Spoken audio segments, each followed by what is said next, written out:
Hello नमस्कार दोस्तों, मैं आपके अपने channel all exams GK with Vipin में आपका स्वागत करता हूं।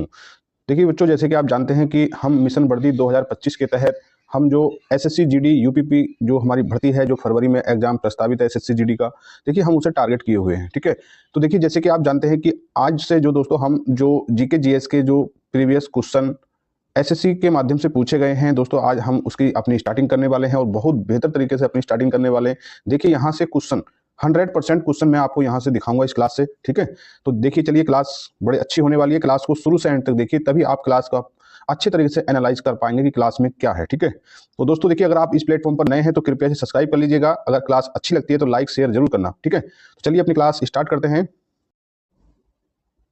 देखिए दोस्तों, आज का जो हमारा पहला क्वेश्चन है बहुत इंपॉर्टेंट क्वेश्चन है और देखिए सारी क्लास ही इंपॉर्टेंट है। आपको देखिए, मैं आपको जो एसएससी में एसएससी जीडी की परीक्षा में या एसएससी की अन्य किसी परीक्षाओं में जो जीके जीएस के क्वेश्चन आने वाले हैं दोस्तों, मैं उनको यहाँ कराने वाला हूँ। तो देखिए, ये मैं एसएससी के जितने भी प्रीवियस क्वेश्चन है, चाहे वो किसी भी लेवल की परीक्षा हो, चाहे एमटीएस की हो, एसएससी सीएचएसएल की हो या सीजीएल की हो या कि और भी एसएससी ने जितनी भी परीक्षाएं कराई हैं दोस्तों, देखिए एसएससी अपने उसके पास एक कंटेंट है। ठीक है, वो बार बार अपने कंटेंट से ही क्वेश्चन को उठाता है। ये क्वेश्चन ये क्वेश्चन जो पहला क्वेश्चन मैं दिखा रहा हूँ, ये आपको लग रहा होगा कि सर ये तो एसएससी एमटीएस 2020 का क्वेश्चन है।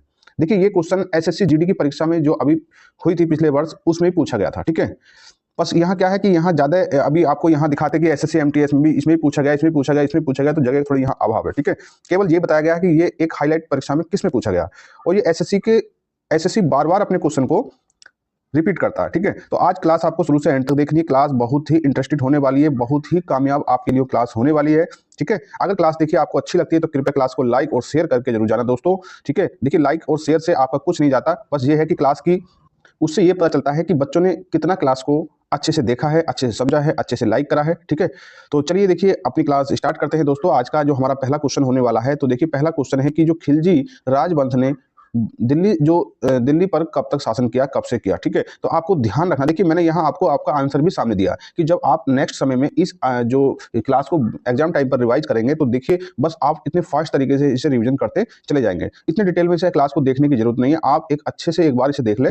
ठीक है, और जब एग्जाम टाइम आएगा तो बस इसे आपको 2x स्पीड पर करके देख लेना है। ठीक है, इसी वजह से आंसर यहाँ सामने आपके दिया गया है। ठीक है, तो देखिए दिल्ली राजवंश, देखिए खिलजी राजवंश ने, आपको ध्यान रखना है कि जो 1290 से 1320 तक, आपको इतना भी पता होना चाहिए कि देखिए जो दिल्ली सल्तनत है इसमें पांच पांच शासन पांच जो पांच राजवंशों का शासन यहाँ पर रहा था। ठीक है, तो पहला जो शासन था इसका जो गुलाम वंश का था, जो 1206 से स्टार्ट हुआ दोस्तों, जो 1290 तक चला। ठीक है, तो उसके बाद जो खिलजी राजवंश आता है, जो खिलजी राजवंश दोस्तों वो 1290 से स्टार्ट होता है और 1320 तक चलता है। ठीक है, उसके बाद तो आपने देखा तुगलक वंश ने सबसे लंबे समय तक जो दिल्ली पर शासन किया था। ठीक है, चलिए फिर उसके बाद तो जो खिलजी वंश है, फिर जो सैयद वंश आता है और उसके सबसे बाद में लोधी वंश आता है। यानी कि अगर आप देखेंगे जो दिल्ली सल्तनत पर दोस्तों 1226 से, वो 1206 से स्टार्ट होकर ये 1526 तक दिल्ली पर जो है सल्तनत का शासन चला। ठीक है, और देखिए स्टार्ट किससे हुआ, कुतुबुद्दीन ऐबक से, और जो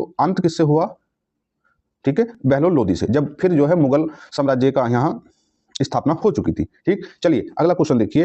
अगला क्वेश्चन क्या कह रहा है कि जम्मू कश्मीर में पुरातात्विक महत्व का स्थल, जम्मू कश्मीर में पुरातात्विक महत्व का जो स्थल कौन सा है, तो आपको ध्यान देना है वो बुर्ज होम है। ठीक है, जब हमने एंशिएंट अपनी हिस्ट्री आपको पढ़ा रखी है, वहाँ प्लेलिस्ट बनी हुई है, तो आपने देखना है कि वहाँ बहुत अच्छे से आपको समझाया गया। ठीक है, चलिए अगला क्वेश्चन देखिए।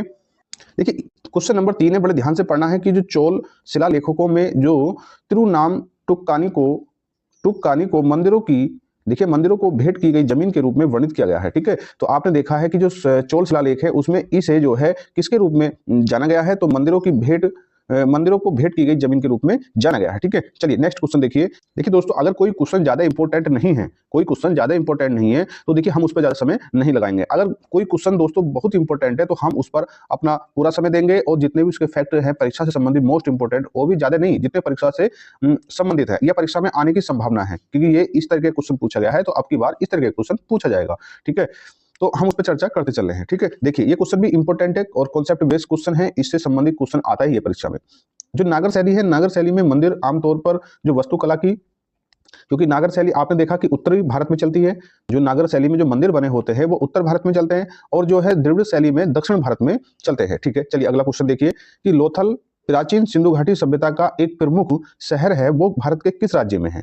तो देखिए दोस्तों, आपको जो लोथल है ये गुजरात राज्य में है। ठीक है, देखिए इससे संबंधित और भी बहुत सारे फैक्ट हैं, आपको एक कमेंट करना है। हम उस अगली क्लास में आपका फीडबैक मिलने पर काम करेंगे।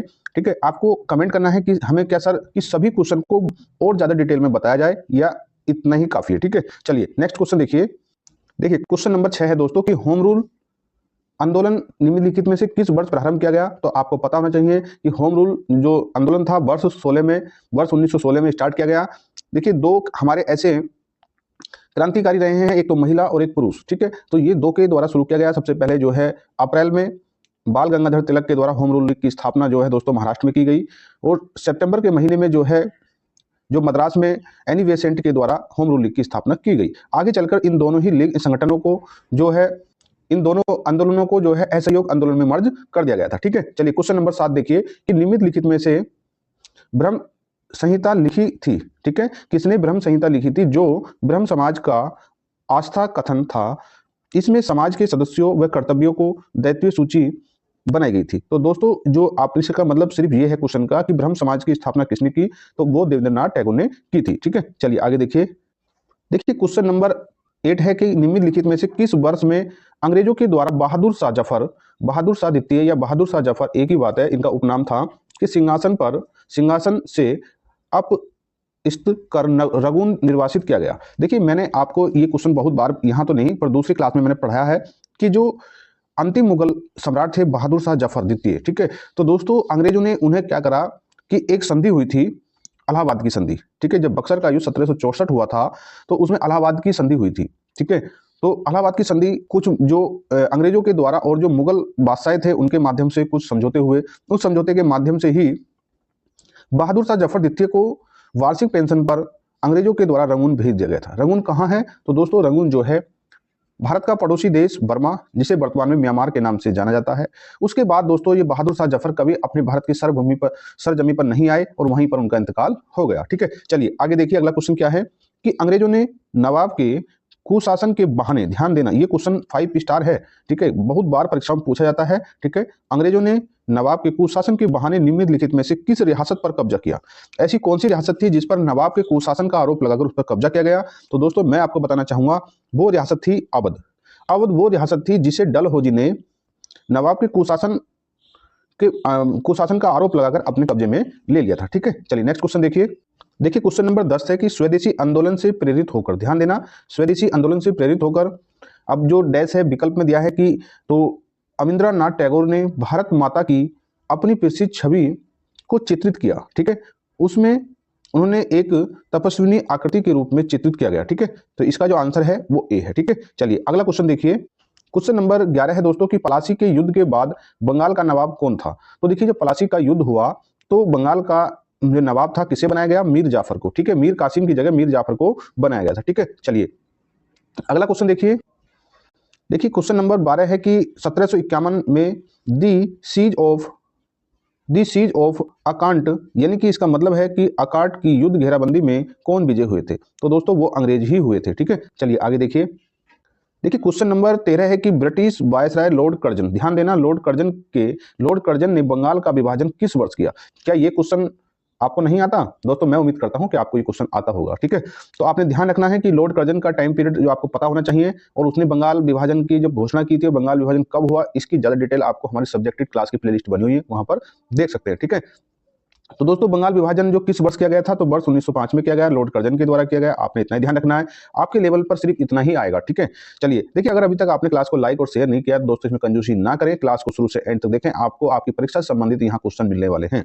चलिए अगला क्वेश्चन देखिए। क्वेश्चन नंबर क्या है कि गुप्त प्रशासन के संदर्भ में, ध्यान देना, गुप्त जो प्रशासन के संदर्भ में वीथी शब्द, देखिए वीथी शब्द ये दोस्तों कई शब्द हैं, ये यहाँ पर तो केवल वीथी दिया गया है, तो ये वीथी शब्द है वो किसे संदर्भित करता है? तो देखिए जो गुप्त साम्राज्य था, ये गुप्त प्रशासन था, तो ये जो है जो वीथी शब्द है ये प्रशासनिक इकाई को संदर्भित करता है। ठीक है, चलिए आगे देखिए क्वेश्चन नंबर 15 क्या कह रहा है कि लगभग 2500 वर्ष पहले सिंधु नदी को ईरानी और यूनानियों द्वारा हिंदो कहा जाता था। आपने ध्यान रखना है, क्या कहा जाता था? हिंदो। ठीक है, चलिए क्वेश्चन नंबर 16 देखिए कि प्राचीन भारत में जो महाजनपद थे, महाजनपद के शासक अपने क्षेत्र के किसानों से भागा कर नामक कर एकत्रित करते थे। बहुत बहुत इंपॉर्टेंट क्वेश्चन है कि वो प्राचीन समय, वो प्राचीन भारत, जब भारत 16 महाजनपदों में बटा हुआ था, उस समय के शासक जो अपने क्षेत्र के, ध्यान देना, अपने क्षेत्र के किसानों से भागा नामक कर एकत्रित करते थे। ठीक है, क्योंकि दोस्तों उस समय क्या था, जो जनपद हुआ करते थे, उनकी आय का जो स्रोत था वो कर ही था। ठीक है, मेन तो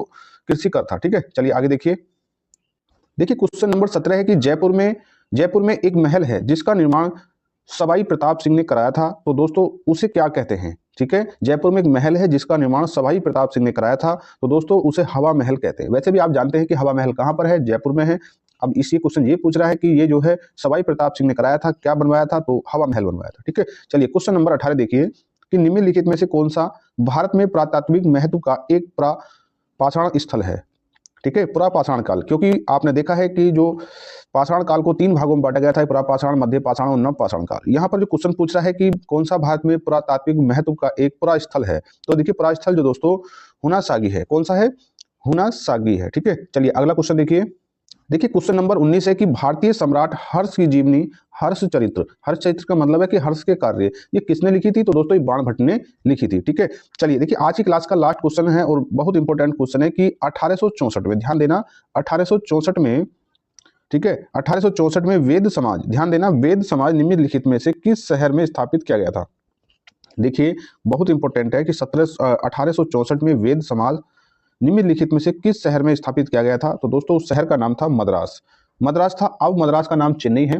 तो देखिए दोस्तों आज की क्लास आपको कैसी लगती है, कृपया एक लाइक और शेयर करें। अगर नए हैं दोस्तों, अपनी एसएससी जीडी, यूपीपी या अन्य जितनी भी प्रतियोगी परीक्षाएं हैं एसएससी की या अन्य कोई भी प्रतियोगी परीक्षा है दोस्तों, उसके लिए आप इस चैनल से जुड़े, इस चैनल को अपना सपोर्ट और प्यार करें। तो ठीक है दोस्तों, मिलते हैं आपसे अपनी अगली क्लास में, तब तक जय हिंद, जय भारत।